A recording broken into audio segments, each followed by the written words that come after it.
I have lots of friends from minorities or different ethnic group, including Hui. In Chinese, we call it Hui. It is Chinese Muslim, and I think they are just friendly to each other and to other people, and so it is not decided by the specific or special religion. And why do Hamas soldiers kill those civilians? And why do they believe it is an honor for them and it is correctness for them to slaughter Israeli civilians? And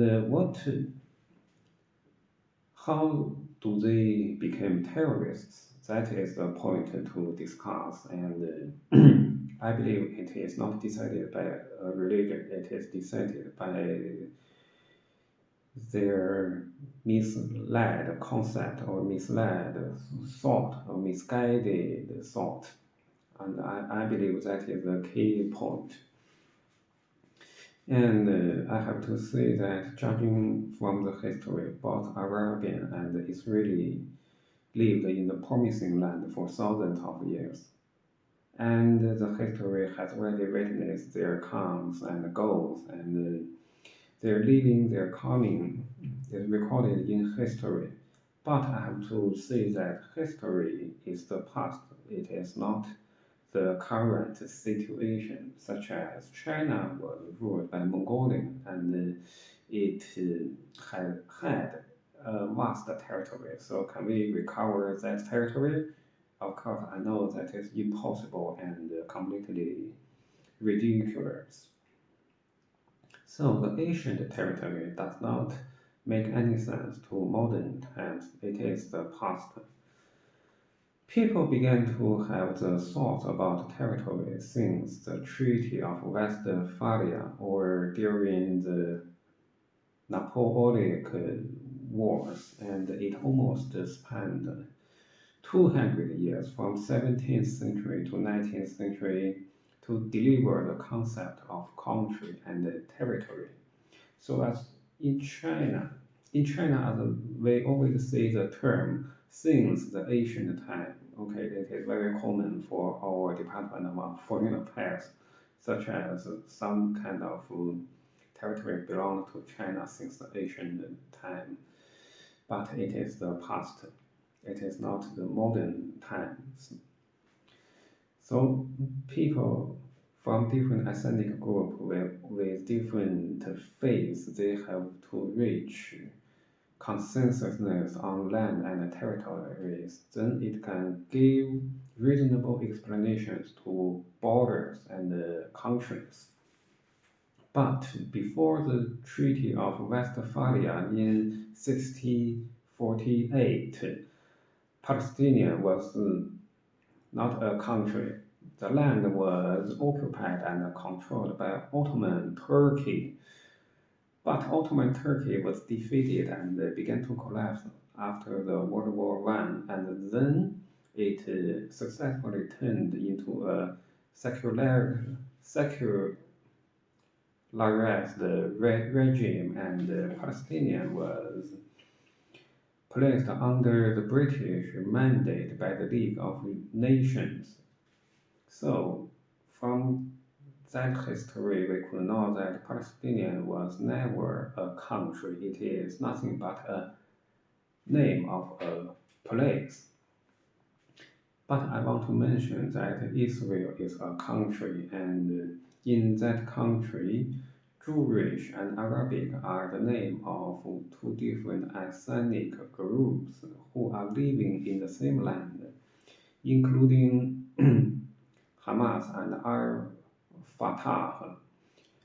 Hamas and Al Fatah and other political groups, they are just Arabic ethnic groups living in Palestinian, and Jew is a Jewish ethnic group living in Palestinian, and that is the point one we have to know, and it has to be given the top priority to understand that.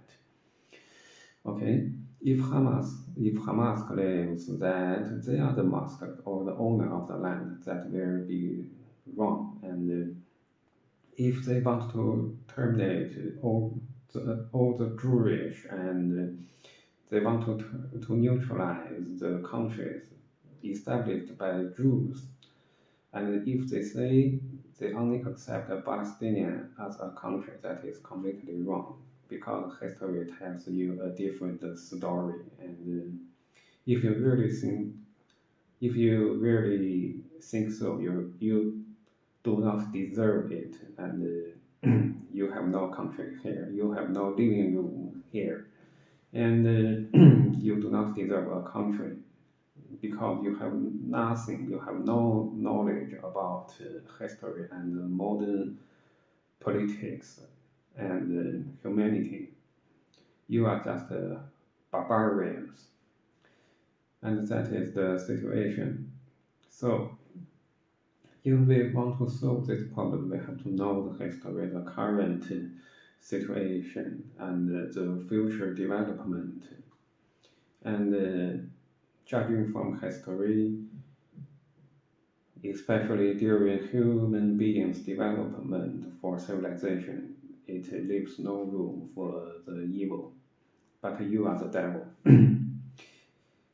So if you support Hamas and you really have to know the history and modern politics and humanity, and I really have to say that their uniforms, their slogans are quite attractive, but you are just blinded.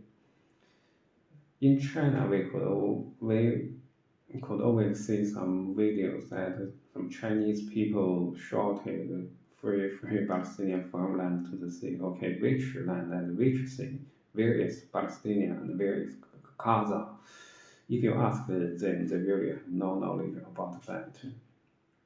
And if you support Hamas, you have to see how could they treat 2 million Arabs living in Palestine, and how could Arabian people living in its surrounding countries, and how could 200 million Arabs living in Jewish controlled regions in Israel, if we compare with that, so you can make a selection. How could you make your selection? And to Hamas territory, to Hamas, those people are nothing but human shield because they are terrorists and they were persecuted, even they were civilians in Hamas-controlled region. For example, UN and Central Kitchen always sends food and relief goods to Gaza territory, but they were robbed and controlled by Hamas. They are hidden in their tunnels for future fighting. And if you are a common and average civilian, it is quite difficult to get food there. But both UN and the kitchen and Central Kitchen or other international organizations indeed send food to the region, but they were just robbed and controlled by Hamas. Some Hamas terrorist accepted the interview and he said it is matter for UN to provide relief goods and food, but it is our duty to fight against or kill Jewish people with your help, with your relief goods. And how ridiculous it is, it could fully prove that you are terrorists. So, how could Hamas treat their compatriots? I believe in their opinion, they are just Jeten, and they do not treat them like human. And so that is also the reason why Hamas was rejected by Egypt, like Jordan, and almost all surrounding Arabic countries, because you have already deviated from Arabic religion and your faith. You are not real Islamic, you are terrorists. Now in Israel, there are, I remember I have already checked the information online, and the population in Israel is less than 10 million, and 2 millions are Arabic people. That is one out of five. That is a large share, and even those Arabs, they have their own statesmen. They have their own delegates to the state council. They are running their own business. They are allowed to have their own religion.